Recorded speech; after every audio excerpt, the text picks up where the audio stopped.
graça e a paz de Deus Pai, de nosso Senhor Jesus Cristo, seja com todos vós. É bom estarmos mais uma vez sintonizados, ligados, eu e você, para estudarmos a Palavra de Deus. E antes de nós o fazermos, eu lhe peço que se ajoelhe juntamente comigo para elevarmos a Deus uma prece, uma oração, antes de iniciarmos o estudo de hoje. Vamos orar? Pai nosso que estás nos céus, louvado e engrandecido seja o teu santo nome, o nome do seu amado Filho unigênito, nosso Senhor e Salvador Jesus. Agradecemos por podermos mais uma vez estudar a tua palavra com os nossos telespectadores. Pedimos, Senhor, as tuas bênçãos sobre nós. Nos conceda, Senhor, a compreensão da tua palavra, perdão pelos nossos pecados e força para colocarmos em prática os teus ensinamentos em nosso viver diário. Suplicamos esses favores em nome do seu amado Filho unigênito, nosso Senhor Jesus. Amém.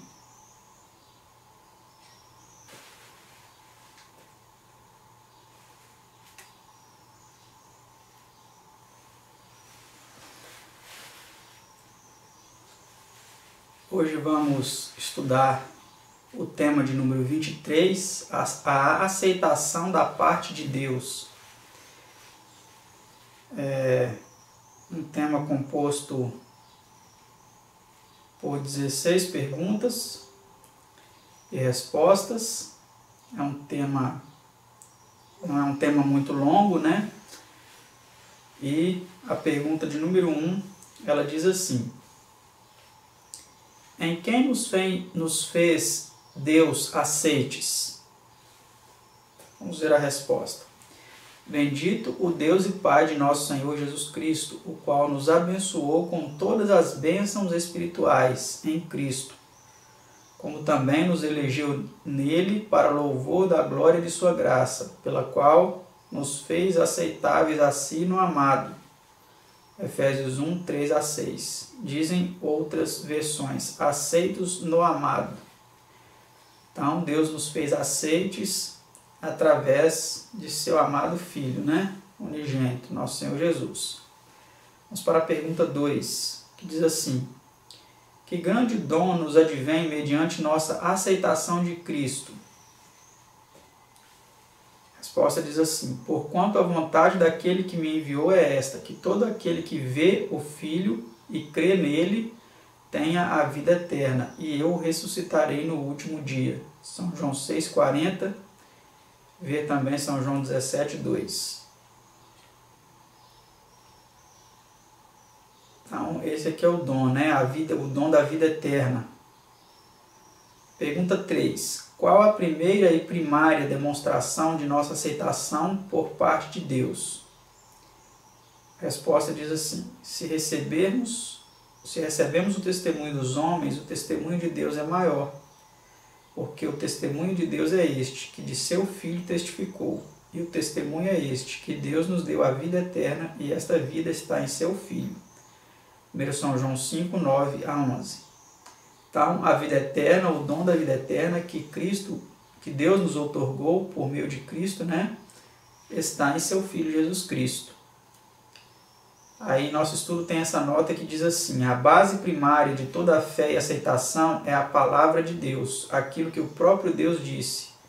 Receber e crer isto é o primeiro elemento para a salvação, o primeiro sinal de aceitação. Então é importante, é necessário crer, né? Receber, né, a palavra de Deus, crer no que Deus disse, né? É o primeiro elemento para a salvação. Pergunta 4. Por que escreveu João seu testemunho com respeito ao amor e desígnio de Deus ao dar Cristo? Então vamos ver por que escreveu João seu testemunho a respeito disso. Essas coisas vos escrevi para que saibais que tendes a vida eterna e para que creiais no nome do Filho de Deus. 1 São João 5,13. Então nós vemos aí que o propósito de João, né, de acordo com este versículo aí, é para que nós creiamos, né, no nome do Filho de Deus. O outro texto diz assim: estes, porém, foram escritos para que creiais que Jesus é o Cristo, o Filho de Deus, para que crendo tenhais vida em seu nome. São João 20, 21. Então, mais uma vez aí reforçando, né, o apóstolo João fala de seu objetivo, né, pelo qual ele escreveu essas coisas, para que nós crescêssemos, né, na vida eterna, para que nós crescêssemos em Jesus Cristo, Filho de Deus, pudéssemos ter a vida, né, através do seu nome. Pergunta 5. Que testemunho tem o verdadeiro crente em Cristo de que é aceito por Deus? Vamos ver o que diz a palavra de Deus. Quem crê no Filho de Deus, em si mesmo tem um testemunho. Quem a Deus não crê, mentiroso o fez, porquanto não creu no testemunho que Deus de seu Filho deu. 1 São João 5,10. Né? Então nós vemos aí que é importante a crença, né, nesse testemunho que Deus deu de seu Filho amado. Mais uma vez, essa nota aí em nosso estudo diz assim: não se deve confundir fé e sentimento. A fé nos compete a nós exercer na palavra de Deus, a despeito de nossos sentimentos. Muitos deixam de aceitar o perdão e a certeza da aceitação do céu, porque não pegam a Deus em sua palavra, mas ao contrário volvem a atenção para suas variáveis disposições e sentimentos. A fé precede sempre os jubilosos sentimentos, que são o resultado natural da certeza do perdão e da aceitação. Essa ordem nunca se inverte. Então, como nós vimos aí, né, a fé não pode ser confundida com sentimento. Não é o que nós sentimos, né? A fé tem como base a palavra de Deus. Precisamos ter a nossa fé firmemente ancorada nas Escrituras. Pergunta de número 6. De que maneira unicamente se torna alguém filho de Deus? Vamos ver o que diz as Sagradas Escrituras. Todos sois filhos de Deus pela fé em Cristo Jesus. Gálatas 3, versículo 26. Então nós nos tornamos filhos de Deus por meio da fé em Cristo Jesus, né? Resposta simples. Pergunta 7. Qual é o fundamento da fé? Vamos ver qual é o fundamento. A fé é pelo ouvir, e o ouvir pela palavra de Deus. Romanos 10, 17. Então nós vimos aí, né, como já havia explicado, precisamos ancorar a nossa fé nas Sagradas Escrituras. Não está escrito, né? Pergunta 8. Que segurança tem o crente de sua união com Deus? Vamos ver o que diz as Sagradas Escrituras. Isto conhecemos que estamos nele, e ele em nós, pois que nos deu do seu Espírito. 1 São João 4, 13. Então, essa é a certeza que nós temos, né, de que estamos em Deus, Deus em nós, que ele nos deu do seu Espírito, né? Pergunta 9. Que 3 definidos testemunhos de aceitação são mencionados por São João? Vamos ver que 3 definidos testemunhos são esses. E 3 são os que testificam na terra, o Espírito e a água e o sangue. E estes 3 concordam num. 1 São João 5, versículo 8. Né? Então esses são os 3 testemunhos, né? Pergunta 10. De que maneira testifica o Espírito de nossa aceitação para com Deus? Vamos ver como o Espírito testifica de nossa aceitação para com Deus. E porque sois filhos, Deus enviou aos vossos corações o Espírito de seu Filho, que clama Abba, Pai. Gálatas 4, 6. O mesmo Espírito testifica com o nosso Espírito que somos filhos de Deus. Romanos 8, 16. Então nós vemos aí como o Espírito ele faz essa testificação, né? Pergunta 11. De que é o batismo cristão uma prova? Vamos ver o que diz a palavra de Deus. Porque todos quantos fostes batizados em Cristo, já vos revestistes de Cristo. Gálatas 3, 27. Então, quando do batismo, somos revestidos de Cristo. É o que diz a palavra de Deus. nessa nota nós temos aí a seguinte declaração: no batismo, tanto a água quanto o Espírito dão testemunho da aceitação de Deus. O mesmo Espírito que, por ocasião do batismo de Cristo, disse: Este é o meu Filho amado em quem me comprazo, testifica da aceitação de todo sincero crente em seu batismo.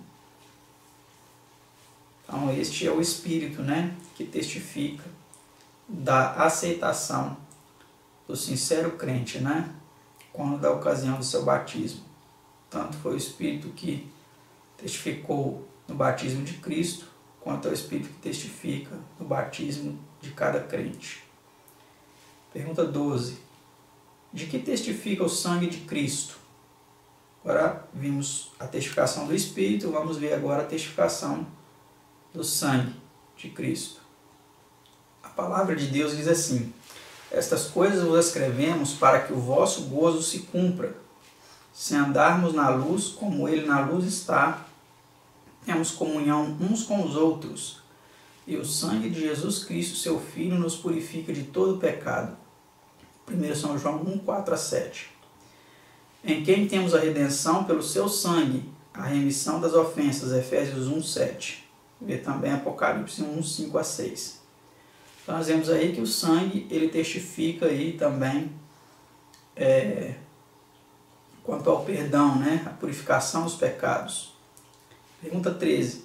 Quando podemos encontrar nós aceitação para com Deus mediante Cristo? As Sagradas Escrituras dizem assim: ouvite em tempo aceitável, socorrite no dia da salvação.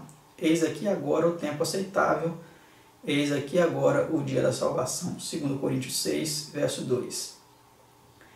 Então, esse aqui é o tempo, né? Não é amanhã, não é depois, é hoje. Se você hoje tem a oportunidade, aceite o sacrifício de Cristo, né, por você. Porque a salvação, o dia da salvação é hoje. Amanhã você não sabe se você estará vivo. Se um amanhã não nos pertence, nós temos apenas o hoje. Então hoje precisamos tomar a nossa decisão. Pergunta 14. A quem devemos, pois, tributar glória e honra? Vamos ver a resposta a essa pergunta na palavra de Deus. Veja o que diz as Sagradas Escrituras. Aquele que nos amou e em seu sangue nos lavou dos nossos pecados e nos fez reis e sacerdotes para Deus e seu Pai. A Ele glória e poder para todos sempre. Amém. Apocalipse 1, 5 e 6. Então precisamos honrar e glorificar, né? A Deus o Pai e a Jesus Cristo, seu Filho amado. Penúltima pergunta de nosso estudo. Pergunta 15. Qual é outra prova da divina aceitação?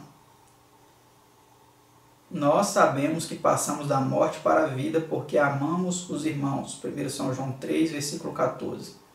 Então essa é outra prova, né, de que nós temos a divina aceitação em nós, quando nós amamos os irmãos. É o que diz a palavra de Deus. Precisamos amar os irmãos, né? Próxima pergunta. Pergunta 16 e última. Que bendita segurança é dada a todos os crentes em Cristo? Vamos ver então que segurança é essa que é dada a todos os crentes em Cristo. Vamos ver o que diz as Sagradas Escrituras. E a paz de Deus, que excede todo o entendimento, guardará os vossos corações e os vossos sentimentos em Cristo Jesus. Filipenses 4, versículo 7. Então, que a paz de Deus, que excede todo entendimento, ela guarde os vossos corações e os vossos sentimentos em Cristo Jesus. Que Deus os abençoe e até o nosso próximo estudo, se assim Deus nos permitir. Tchau!